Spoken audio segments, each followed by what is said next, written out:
Bonjour les amis, c'est Cyril de Lille. Gérard Depardieu, l'idole tombe. Aujourd'hui, un sujet franco-français, même si la notoriété de Gérard Depardieu dépasse les frontières françaises. Bon, d'abord, le rappel de l'affaire, comme d'habitude. Gérard Depardieu a été accusé de viol par un certain nombre de femmes. Il y en a tout un paquet, je ne sais plus combien exactement, mais une dizaine, je crois, à peu près.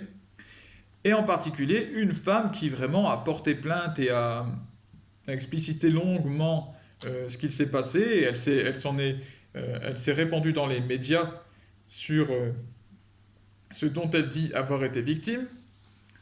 Et, et cette affaire, en fait, eh bien, elle prend de l'ampleur, elle va de plus en plus loin. Même si Monsieur Depardieu aurait souhaité que ce soit tu étouffé dans l'œuf, disait non, mais ce sera. Au départ, il disait que ce serait oublié assez vite. Et bien malgré tout, c'est pas oublié. Et Gérard Depardieu donc est pointé du doigt pour un ensemble de choses. C'est pas seulement le fait d'avoir euh, peut-être violé cette femme, mais c'est son comportement général avec les femmes qui est pointé du doigt. C'est-à-dire le fait de les agresser sexuellement dans la vie courante, hein, comme ça, dans le quotidien, d'arriver sur un plateau de tournage et puis de mettre sa main dans la culotte d'une jeune fille qu'il ne connaît pas, d'essayer de la pénétrer avec ses doigts, sortir des phrases, des choses comme ça sur la personne. Bref, Gérard Depardieu. Gérard Depardieu qui a des habitudes, qui a des habitudes de plus en plus sombres sur les plateaux de tournage. Mais il n'y a pas que lui. Il y a aussi Stéphane Plaza là, qui a été mis en cause.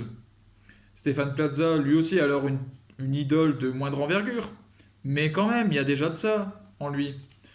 Stéphane Plaza qui a été accusé, lui, de violence physique sur ses ex-compagnes, donc deux, trois ex-compagnes qui l'accusent de les avoir frappées, d'avoir retourné le doigt et avoir fracturé ce doigt de l'une d'entre elles, etc. Et lui, donc, s'en plaint et dit que c'est pas vrai, bien sûr.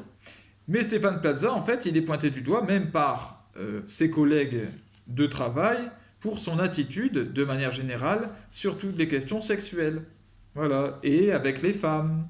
Mais lui, c'est pas seulement avec les femmes, apparemment.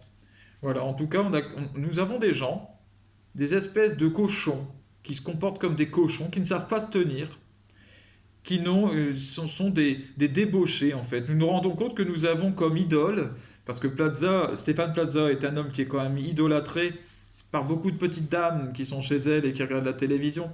Je le sais, c'est le cas de ma grand-mère. Hein, et bien, voilà ce qui se cache derrière l'idole. Gérard Depardieu, le monstre sacré du cinéma, qui est qui est dans une chute libre depuis à peu près la mort de son fils, hein, Guillaume Depardieu, paix à son âme. Il y a encore Luc Besson bon, qui a été accusé là aussi par une femme de l'avoir drogué pour pouvoir abuser d'elle sexuellement. Il y a eu un non-lieu, je crois, où il a été, en tout cas, il n'a pas été condamné pour cette affaire. N'empêche que maintenant, eh bien, l'image reste. Alors, est-ce qu'il est coupable ou pas? Ça, je n'en sais rien. Autant Stéphane Plaza, ses phrases, son attitude, elles sont visibles même dans ses émissions. En fait, vous voyez qu'il fait beaucoup de blagues salaces, qu'il est vraiment déplacé sur ces questions. Gérard Depardieu, c'est de notoriété publique aussi, j'ai envie de dire, mais Luc Besson, c'est pas la même chose. Donc, mais Luc Besson vient de sortir un film qui s'appelle Dogman et qui ne rencontre pas de succès, qui est en train de se cracher, comme on dit, au box-office.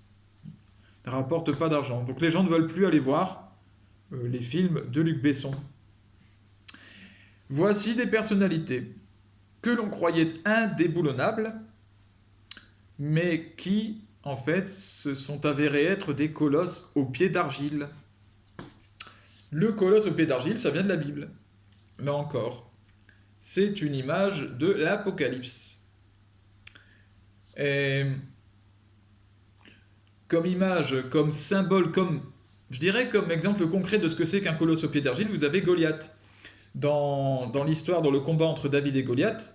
Donc vous avez Israël contre son ennemi, la Philistie. Les Philistins étaient les ennemis d'Israël et cherchaient régulièrement à les écraser, à les tuer. Et donc le champion de la Philistie, c'est Goliath, c'est un titan, il est gigantesque, il est surpuissant, il a une armure terrible.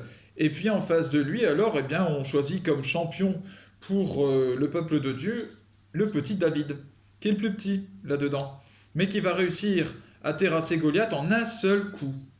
Un seul coup, un seul. Avec sa fronde, il va tirer une pierre en plein milieu du front de Goliath. Et Goliath va s'effondrer et mourir sur le coup. Voilà ce qu'on appelle un colosse au pied d'argile. Effrayant, il nous paraît invincible. Et en fait, il suffit de bien frapper, il suffit en réalité d'avoir la grâce de Dieu avec soi, et paf, c'est terminé. Et quand nous voyons tout cela, que même Gérard Depardieu est en train de s'écrouler, de s'effondrer, parce qu'il y a déjà plusieurs réalisateurs qui ont arrêté de travailler avec lui. Certains ont dit, bon, on met le tournage en suspens parce que là, ça va pas. Voilà, il est en train, lui aussi, de perdre sa carrière, comme d'autres avant lui.